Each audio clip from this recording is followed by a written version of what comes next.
Menino pobre doa seus trocados a um falso mendigo e vai ter sua vida muda por isso. O asfalto da metrópole feria os pés descalços de Léo, mesmo através da sola gasta de seus tênis velhos. O sol de rachar cozia seu corpo magro, mas ele mal notava. A sua atenção estava presa na dança ritmada dos carros, uma sinfonia caótica de buzinas e motores que, para ele, era a trilha sonora da sobrevivência. Léo era um flanelinha, uma sombra ágil que se movia entre os gigantes de metal, oferecendo um aceno de cabeça e um pano sujo em troca de algumas moedas. A maioria dos motoristas nem sequer o via. Para eles, Léo era apenas parte da paisagem urbana, tão visível quanto um poste ou uma lata de lixo. Ele era o garoto que existia no espaço entre um piscar de olhos e o próximo. Sua rotina era um moinho de repetição. Acordava antes do sol, ajudava sua mãe a arrumar a casa minúscula que chamavam de lar e partia para a sua esquina, o seu posto de batalha.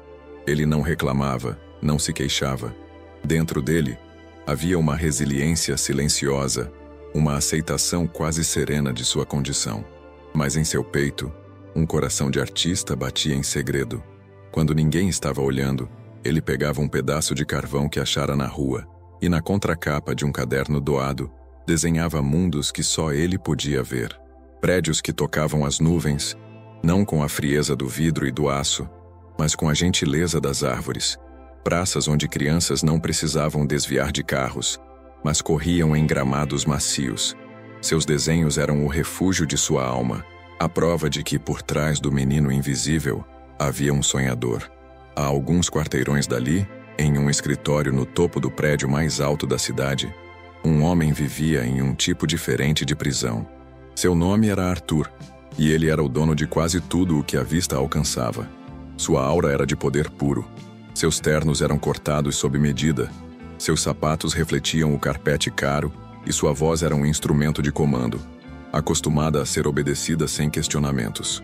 No entanto, por trás da fachada de sucesso inabalável, Arthur estava se afogando.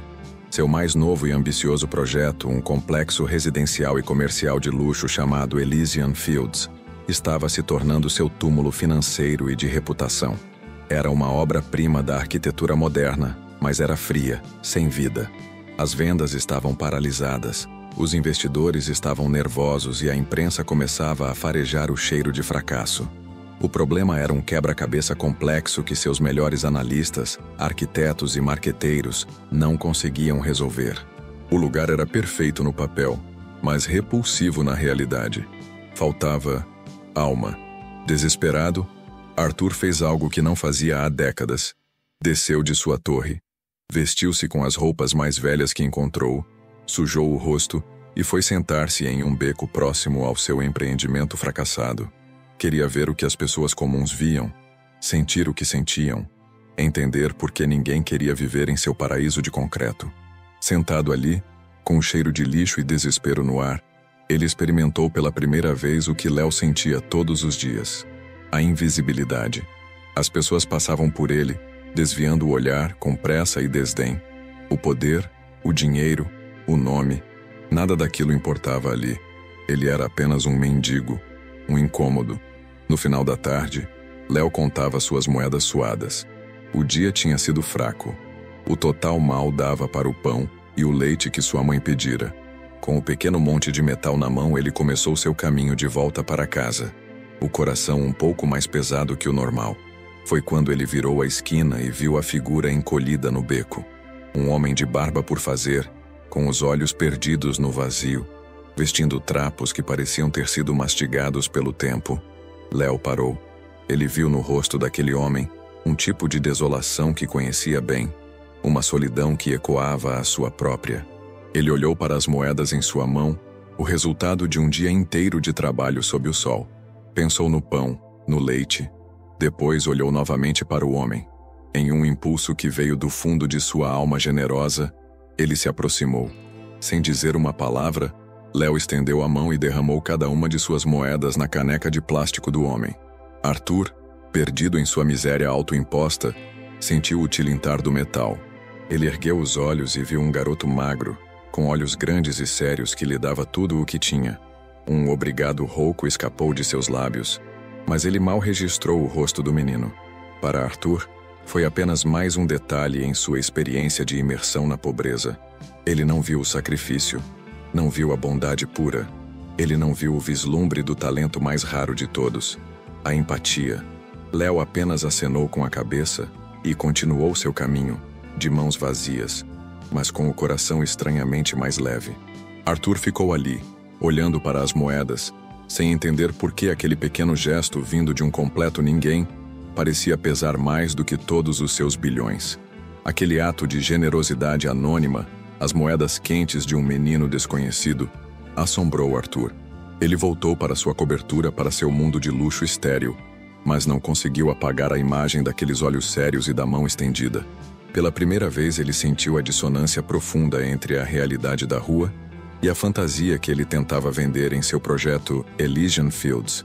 Movido por um impulso que nem ele mesmo compreendia, uma mistura de culpa e uma recém-descoberta curiosidade, ele ordenou ao seu departamento de recursos humanos que iniciasse um programa discreto para contratar pessoal de apoio vindo de comunidades carentes. Não era caridade, ele disse a si mesmo. Era um experimento social. Uma forma de trazer a realidade para dentro de sua torre de marfim. Foi assim que, 2 semanas depois, Léo, recomendado por um líder comunitário que conhecia sua dedicação, trocou o asfalto quente pelo mármore frio e polido do conglomerado de Arthur. Ele agora era um auxiliar de limpeza. Para Léo, o novo ambiente era outro universo. O silêncio era a primeira coisa que o chocou. Um silêncio pesado, quebrado apenas pelo zumbido do ar-condicionado e pelo clique suave dos teclados. As pessoas flutuavam pelos corredores como fantasmas em roupas caras, seus rostos iluminados pela luz azul de seus celulares, tão invisíveis umas para as outras quanto ele era para elas. Mas Léo, acostumado a ser uma sombra, transformou sua invisibilidade em uma vantagem. Enquanto esvaziava as lixeiras das salas de reunião e dos escritórios dos arquitetos, ele absorvia tudo. Ele via as maquetes intrincadas do Elysian Fields, com seus prédios angulares e praças vazias. Ele ouvia fragmentos de conversas desesperadas sobre falta de engajamento, percepção de marca negativa e ausência de senso de comunidade. Em sua antiga vida, ele via a cidade do nível do chão. Agora, ele a via do ponto de vista de Deus, através de janelas panorâmicas, e ainda assim, parecia que ninguém ali realmente a enxergava. À noite, em seu pequeno quarto, seu caderno se tornou o campo de batalha, onde ele corrigia os erros dos homens poderosos. Em uma página, ele redesenhou a praça central do projeto. Em vez de uma fonte geométrica e fria, ele esboçou uma horta comunitária, com canteiros elevados para que os idosos pudessem participar, e um pequeno galpão para ferramentas. Em outra, ele pegou um espaço morto atrás de um dos blocos de apartamentos e o transformou em um parque para cães, com bebedouros e brinquedos. Sua ideia mais querida era a de uma rua do sossego, uma alameda interna onde o tráfego era proibido, com bancos largos sob árvores frondosas e um piso de paralelepípedos que convidava ao passeio, não à pressa. Eram soluções simples, humanas, nascidas da observação de como as pessoas de verdade viviam, amavam e descansavam. O talento de Léo teria permanecido em segredo se não fosse por Celso, o chefe da manutenção, um homem de cabelos grisalhos e mãos calejadas que estava há poucos anos da aposentadoria. Celso notou o garoto. Viu como ele não apenas limpava, mas observava, com uma intensidade incomum. Um dia, encontrou o caderno de Léo esquecido ao lado de um carrinho de limpeza. Curioso, ele o abriu. O que viu o deixou pasmo. Não eram rabiscos, eram projetos, eram soluções. Celso, que trabalhava naquele prédio há 30 anos, reconheceu imediatamente o valor naquelas linhas simples. No dia seguinte, ele chamou Léo para seu pequeno escritório no subsolo. Em vez de uma bronca, ele ofereceu um café e um sorriso. Com a gentileza de um avô, ele fez Léo explicar cada um dos desenhos. Celso tinha um canal modesto de comunicação, uma reunião mensal com a gerência intermediária para relatar problemas de manutenção. Na reunião seguinte, com um nervosismo que ele não sentia há anos, ele limpou a garganta e disse: "Senhores, Sobre os problemas no Elysian Fields, eu estive ouvindo umas coisas, umas ideias do pessoal da limpeza, sabe? Gente que vive nesses bairros. Eles disseram que seria bom ter um lugar para plantar umas coisas, uma hortinha. A ideia foi recebida com desdém por alguns. Mas um gerente de projetos, desesperado por qualquer vislumbre de solução, decidiu arriscar. Era barato. E se falhasse, ninguém notaria. A horta comunitária foi implementada. E, para a surpresa de todos, virou um pequeno sucesso. Moradores dos prédios vizinhos começaram a se inscrever. Fotos apareceram nas redes sociais. E um blog local escreveu uma nota elogiosa sobre a sensibilidade do empreendimento. Arthur viu o relatório. Um pequeno ponto verde em um mar de dados vermelhos. Ele sentiu uma pontada de alívio, mas a atribuiu à sorte. Na reunião seguinte, Celso, encorajado, mencionou a ideia do parque para cães. Novamente a ideia foi implementada. E novamente, a resposta foi desproporcionalmente positiva. Arthur começou a notar o padrão. Essas pequenas vitórias, humanas e de baixo custo, estavam gerando mais engajamento do que suas campanhas de marketing milionárias. Ele perguntou ao seu diretor de projetos, que por sua vez perguntou ao gerente, que creditou a nova iniciativa de ouvir o feedback da base, a um jovem e ambicioso analista chamado Ricardo. Ricardo, um mestre em sentir a direção do vento, aceitou o crédito com um sorriso humilde, prometendo mais insights disruptivos vindos da análise de dados de campo. Enquanto isso, o conflito começava a fermentar nos corredores. Ricardo, agora o garoto de ouro, não tinha ideia de onde as ideias vinham, mas sabia que não eram suas. Ele começou a ver Celso, o velho chefe de manutenção, com desconfiança, e sua desconfiança se estendeu a Léo. Ele via o garoto da limpeza sempre quieto, sempre presente nos cantos das salas onde as decisões eram tomadas. A presença silenciosa de Léo o irritava. Era um lembrete de um mundo que ele desprezava. Ricardo começou a minar Léo sutilmente, reclamando com Celso que o garoto era lento, que se distraía, que o chão do seu andar nunca estava impecável. Ele tentava criar uma narrativa de que Léo era um funcionário relapso, na esperança de afastá-lo dos centros de poder onde, de alguma forma inexplicável, as boas ideias pareciam estar brotando. Léo sentiu a pressão, a hostilidade velada, mas, como sempre, suportou em silêncio, encontrando refúgio em seus desenhos, sem saber que suas ideias estavam lentamente começando a salvar o império do homem a quem ele havia doado suas únicas moedas. A calmaria das pequenas vitórias foi brutalmente interrompida. Como um maremoto que se forma em alto mar antes de devastar a costa, a crise principal de Arthur retornou com uma fúria avassaladora. O maior grupo de investidores do Elysian Fields, impaciente com os relatórios que mostravam apenas melhorias marginais, convocou uma reunião de emergência. A sala, normalmente um santuário para o poder e a confiança de Arthur, transformou-se em um tribunal. As vozes antes respeitosas eram agora cortantes. O ultimato foi lançado sobre a mesa de mogno polido com a força de um golpe.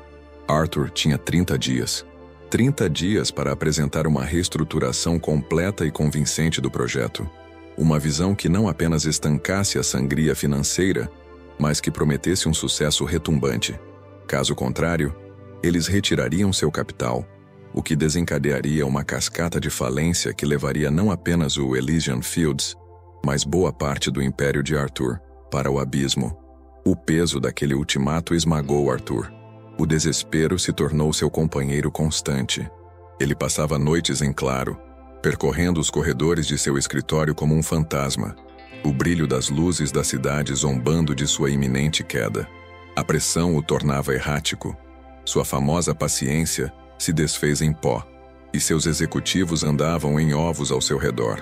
Nesse caldeirão de ansiedade, as pequenas ideias de Léo, que antes pareciam faróis de esperança, agora pareciam insignificantes, gotas de água doce em um oceano de veneno. A pressão que esmagava o topo da pirâmide escorria para a base, e ninguém a sentiu mais do que Ricardo. Ele, que havia surfado na onda do sucesso alheio, agora se via afogando. Arthur exigia dele mais daquelas ideias geniais, mas a fonte havia secado, pois nunca fora sua. O medo de ser desmascarado como uma fraude se transformou em uma paranoia cruel, e seu alvo se fixou de vez em Léo. Ele precisava eliminar a fonte, ou pelo menos desacreditá-la permanentemente. A sabotagem deixou de ser sutil. Certa tarde, sabendo que Celso estava em outra parte do prédio, Ricardo esqueceu propositalmente sua caneta tinteiro de luxo, um presente corporativo caro, na mesa da sala de reuniões que Léo estava prestes a limpar. Ele esperou 10 minutos e depois voltou, com um gerente de RH a tiracolo, alegando ter perdido o objeto. Com uma performance digna de um ator, ele vasculhou o local e, em seguida, sugeriu que olhassem o carrinho de limpeza. Lá enfiada entre os panos sujos estava a caneta. O rosto de Léo empalideceu. Ele não fazia ideia de como o objeto fora parar ali. O gerente de RH o olhou com uma frieza burocrática, já o condenando. Isso é motivo para demissão por justa causa, rapaz. Ele disse com a voz desprovida de emoção. Mas antes que pudesse continuar, Celso entrou na sala, alertado por outro funcionário da limpeza. Ele viu a cena.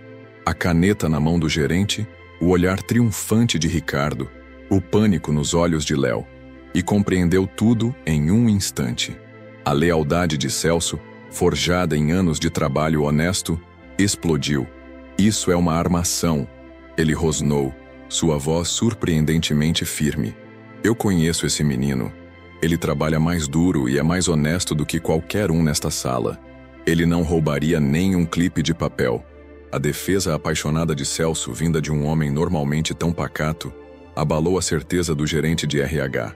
O confronto se arrastou, e sem provas concretas da culpa ou da armação, a decisão foi suspender Léo por 2 dias, uma punição que não satisfazia ninguém e que envenenou ainda mais o ambiente. Enquanto isso, em sua torre de desespero, Arthur começou a fazer o que fazia de melhor: analisar padrões. Ele afastou os relatórios financeiros e começou a olhar para os eventos. Ele criou uma linha do tempo. E foi então que a primeira peça do quebra-cabeça se encaixou. As ideias bem-sucedidas, as únicas coisas que haviam funcionado em meses, começaram a surgir exatamente 1 semana após o início do seu programa de contratação. Uma coincidência? Talvez. Mas o que eram as ideias? Horta, parque para cães, bancos na sombra, ruas para pedestres. Isso não soava como o jargão corporativo de Ricardo. Isso soava real. Soava como algo vindo de alguém que entendia de gente, não de gráficos. Movido por uma suspeita que ele mesmo achava absurda, Arthur pediu ao chefe de segurança as gravações das câmeras dos andares de arquitetura e marketing das últimas semanas. Ele passou horas assistindo ao vídeo acelerado. E então ele viu Léo, o garoto da limpeza, não apenas limpando. Ele o viu parar em frente às maquetes por longos minutos. Viu seus olhos traçando as linhas dos prédios, sua testa franzida em concentração. Viu-o tirando um caderno surrado do bolso e desenhando febrilmente. E em uma noite, ele testemunhou a cena da caneta. Ele viu claramente Ricardo entrando na sala vazia, olhando para os lados e colocando o objeto no carrinho de Léo. A revelação o atingiu como um soco no estômago. A fraude não era o menino pobre, mas o seu executivo promissor. A suspeita se tornou uma obsessão. Arthur começou a observar Léo pessoalmente de forma discreta. Ficava até tarde, escondido em seu escritório, e via o garoto fazer sua ronda. Ele via a dignidade em seus ombros cansados, a meticulosidade com que limpava ao redor dos projetos que valiam bilhões. Certa noite, Léo, pensando estar sozinho, parou em frente à maquete principal do Elysian Fields. Arthur o observou das sombras. Léo não tocou em nada. Apenas suspirou um suspiro pequeno e triste, e murmurou para si mesmo tão baixo que Arthur mal pôde ouvir através do silêncio do prédio. Eles só precisavam de um lugar para as crianças rirem. Só isso. Naquele momento, a imagem do flanelinha que lhe dera suas moedas, a do faxineiro acusado injustamente e a do gênio anônimo que segurava a chave de seu império se fundiram em uma única e chocante verdade. Arthur sentiu um calafrio percorrer sua espinha. Ele não sabia como, mas tinha certeza. A salvação ou a ruína de tudo o que ele construiu estava, de alguma forma improvável, nas mãos daquele menino invisível. O dia do ultimato chegou como uma sentença. A sala de conferências principal, no último andar, era um vácuo de ar gelado e tensão. Os rostos dos investidores eram máscaras de granito, impenetráveis e frias. Arthur, pela primeira vez em sua vida pública, sentia-se pequeno, um réu esperando o veredito. Ao seu lado, Ricardo estava impecavelmente vestido, o suor em sua testa sendo a única traição de seu nervosismo. Ele era o responsável por apresentar a grande virada, a salvação de última hora. Léo, recém-retornado de sua suspensão injusta, tinha a tarefa humilhante de estar de prontidão do lado de fora, para servir café e água, uma presença invisível para o drama que se desenrolava. Ele podia sentir a eletricidade da crise através da porta de carvalho maciço. Celso havia lhe dito para manter a cabeça baixa. É uma guerra lá dentro, garoto. E nós somos apenas os civis.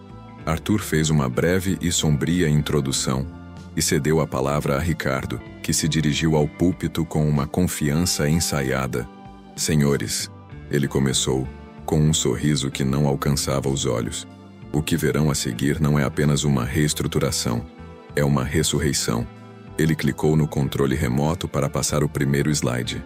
No telão gigante atrás dele, em vez de um logotipo esperançoso ou um slogan inspirador, surgiu um título em letras garrafais vermelhas: Elysian Fields, uma crônica do fracasso milionário.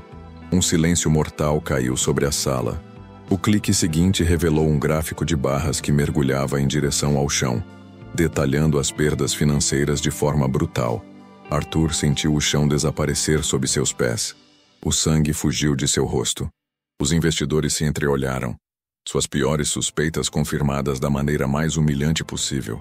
Ricardo, o mestre da traição, encenou seu ato final. Ele ofegou, olhando para a tela com falso horror. Não, isso não pode ser. O arquivo foi trocado, é sabotagem. Sua voz estava carregada de um pânico fabricado. Ele se atrapalhou com o laptop, clicando freneticamente, enquanto a apresentação continuava seu desfile macabro de falhas e projeções catastróficas. Seu olhar por um segundo dardejou para a porta, uma acusação silenciosa e venenosa na direção do mundo de Léo e Celso. Naquele instante, o projeto não estava apenas ferido, estava morto e sendo profanado em público. Arthur fechou os olhos. Era o fim. A humilhação era total. Foi nesse momento de silêncio absoluto, de ruína completa, que a porta se abriu suavemente. Léo entrou. Ele não estava trazendo café. Seus olhos não estavam baixos. Eles queimavam com uma luz que ninguém ali jamais vira. Celso, que estava no corredor, tentou segurar seu braço, sussurrando um "Não, Léo, não faça isso." Mas o garoto se desvencilhou com uma determinação tranquila. Ele caminhou para o centro daquela arena de leões, passando por fileiras de executivos petrificados, seus sapatos gastos fazendo um som quase inaudível no carpete luxuoso. Todo o poder, todo o dinheiro naquela sala, se concentrou na figura frágil e improvável daquele menino. Ele não tem nada a ver com isso. A voz de Léo soou clara e firme, quebrando o feitiço. Não era alta, mas cortou a tensão como uma faca. Ricardo virou-se, o rosto contorcido em uma máscara de fúria e choque. "O que você está fazendo aqui? Segurança!" Ele gritou, mas ninguém se moveu. Os olhos de Arthur se abriram, fixando-se em Léo com uma intensidade desesperada. Léo ignorou Ricardo. Ele parou em frente ao telão que ainda exibia o desastre e se virou para os investidores. Ele não tinha slides, não tinha laptop. Em suas mãos ele segurava seu caderno surrado e manchado, sua única arma e seu único escudo. Ele o abriu. "Senhores, com licença. O problema do Elysian Fields não está nos números", disse ele, e sua voz agora estava impregnada da certeza de quem conhece a verdade. "O problema é que vocês construíram um prédio, mas esqueceram de construir um lar." E então, ele começou a falar. Usando seus desenhos como guia, ele não apresentou dados. Ele contou uma história. Ele não falou sobre otimização de espaço, mas descreveu como sua Rua do Sossego, com seu piso irregular e bancos de madeira, forçaria as pessoas a andar mais devagar, a se olharem, a conversarem. Ele não mencionou ativos de valor agregado, mas falou sobre o cheiro do manjericão vindo da horta comunitária que ele desenhou, E como esse cheiro lembraria um dos moradores da casa de sua avó. Com as mãos, ele desenhou no ar o trajeto de uma criança correndo do parquinho que ele projetou. Um trajeto seguro e visível da janela da cozinha de todos os apartamentos do térreo.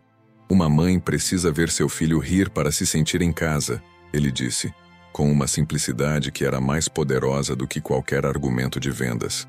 Os investidores, homens calejados por décadas de negociações impiedosas, estavam em transe. Eles se inclinaram para a frente, absorvendo cada palavra. A autenticidade de Léo era uma força da natureza. Ele lhes deu o que eles e Arthur haviam perdido. O porquê? Ricardo tentou intervir, gaguejando que aquilo era um absurdo, que o garoto era apenas o faxineiro, mas sua voz foi engolida pela atenção magnética que Léo comandava. Arthur assistia a tudo, paralisado. Era a verdade pura e inegável, jorrando da fonte mais improvável. A genialidade que ele procurava em planilhas e consultores caríssimos estava ali o tempo todo, em um caderno de anotações de um menino que ele e seu mundo haviam tornado invisível. O espanto em seu rosto deu lugar a uma onda avassaladora de remorso. A vergonha o queimou por dentro, uma vergonha por sua cegueira, por seu preconceito, por quase ter destruído o talento mais puro que já encontrara. Quando Léo finalmente se calou, a sala permaneceu em um silêncio profundo. Mas não era mais o silêncio da morte. Era o silêncio do assombro, o silêncio que precede a verdadeira ressurreição. Arthur permaneceu imóvel por um longo momento, o silêncio na sala zumbindo em seus ouvidos. O espanto em seu rosto se transformou em uma determinação de aço. Ele se levantou, e pela primeira vez naquele dia, sua postura emanava sua antiga autoridade, mas agora temperada com uma nova e dolorosa humildade. Ele não olhou para os investidores. Olhou diretamente para Ricardo, cujo rosto era uma máscara de cera derretida de pânico. Eu vi as gravações de segurança, Ricardo. A voz de Arthur era baixa, mas carregada de um peso que esmagou a última partícula de ar na sala. Eu vi você plantando a caneta. E eu sei que foi você quem trocou os arquivos desta apresentação. Segurança. Ele bradou, e desta vez, o comando foi obedecido instantaneamente. 2 homens entraram. Acompanhem o Sr. Ricardo para fora deste prédio. Ele não trabalha mais aqui. A queda de Ricardo foi tão rápida e silenciosa quanto sua ascensão fora barulhenta e falsa. Com o traidor removido, Arthur se virou para a sala. Senhores, ele disse aos investidores, os senhores vieram aqui hoje para ver uma ressurreição. E é exatamente isso o que tiveram. Não das minhas mãos, mas das mãos deste jovem. Ele então caminhou lentamente até Léo, que ainda estava parado no centro da sala segurando seu caderno como se fosse uma âncora em um oceano virado. Arthur parou em frente a ele e, para o choque de todos, inclinou-se ligeiramente. Léo, ele disse, e seu nome dito em voz alta naquela sala parecia um trovão. Eu não tenho palavras para expressar o meu remorso. Não pela acusação de roubo, que foi uma farsa grotesca, mas pela minha própria cegueira.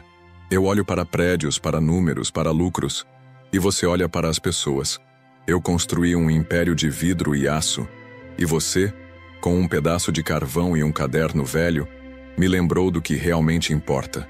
Ele se endireitou e anunciou para todos. A partir de hoje, Léo não é mais um funcionário da limpeza. Ele é o novo diretor de visão comunitária deste projeto. Ele terá uma bolsa de estudos integral para a melhor faculdade de arquitetura do país, um salário que reflete seu gênio e o poder de veto sobre cada aspecto do design que se relacione com a alma do lugar.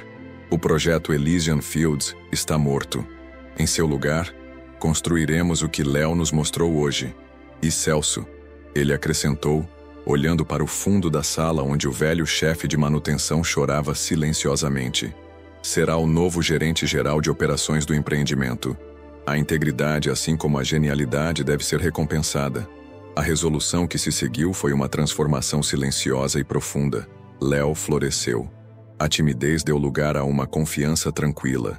Ele andava pelos canteiros de obras não mais como uma sombra, mas como um maestro, seus desenhos sendo traduzidos em estruturas de concreto, madeira e vida. Ele matriculou sua mãe em um tratamento de saúde de primeira linha e a mudou para uma casa confortável, com um pequeno jardim que ele mesmo projetou. Mas ele nunca perdeu sua essência. Continuava a ouvir mais do que falava, a observar os trabalhadores, as famílias, as crianças, garantindo que a realidade de seu sonho nunca se desviasse de suas raízes humildes. Arthur, por sua vez, mudou ainda mais. A dureza em seus olhos foi substituída por uma centelha de admiração e calor. Ele se tornou o mentor de Léo, mas muitas vezes sentia que era o aluno. Ele aprendeu a encontrar alegria não no fechamento de um negócio, mas na inauguração de um parquinho, no primeiro fruto colhido na horta comunitária. Ele redescobriu a alma que seu projeto e ele mesmo haviam perdido. 2 anos depois, Arthur e Léo caminhavam lado a lado por uma alameda arborizada. O lugar não se chamava mais Elysian Fields. Agora era conhecido em toda a cidade como Vila Aurora. O som dominante não era o de carros, mas o de risadas de crianças, o murmúrio de conversas nos cafés e o farfalhar das folhas. Eles viram uma senhora idosa cuidando de seus tomates na horta comunitária, um grupo de jovens lendo nos bancos largos sob as árvores e uma mãe observando tranquilamente seu filho pequeno correr pela Rua do Sossego. Era exatamente como nos desenhos de Léo, só que agora era real, pulsante e vivo. Arthur colocou a mão no ombro de Léo, um gesto que era uma mistura de orgulho paterno e gratidão infinita. Você não construiu apenas um lugar para morar, Léo, disse Arthur, com a voz embargada. Você construiu um lugar onde as pessoas querem viver. Léo apenas sorriu, olhando para o sol que se punha, pintando sua criação com tons de ouro e esperança. A história de Léo e Arthur nos lembra que o maior tesouro pode estar escondido na humildade e que o verdadeiro valor de uma pessoa não está em sua posição, mas na profundidade de sua visão e na bondade de seu coração. Vivemos em um mundo apressado, que muitas vezes nos impede de ver a genialidade que se esconde em um gesto simples ou em um olhar silencioso. Se você acredita que todos têm um talento esperando para ser descoberto, e se histórias como esta inspiram você a olhar o mundo com mais atenção e empatia, então junte-se à nossa comunidade. Inscreva-se no canal, deixe o seu like para que mais pessoas conheçam essa jornada e compartilhe este vídeo para espalhar a mensagem de que o verdadeiro valor, muitas vezes, reside exatamente onde menos se espera.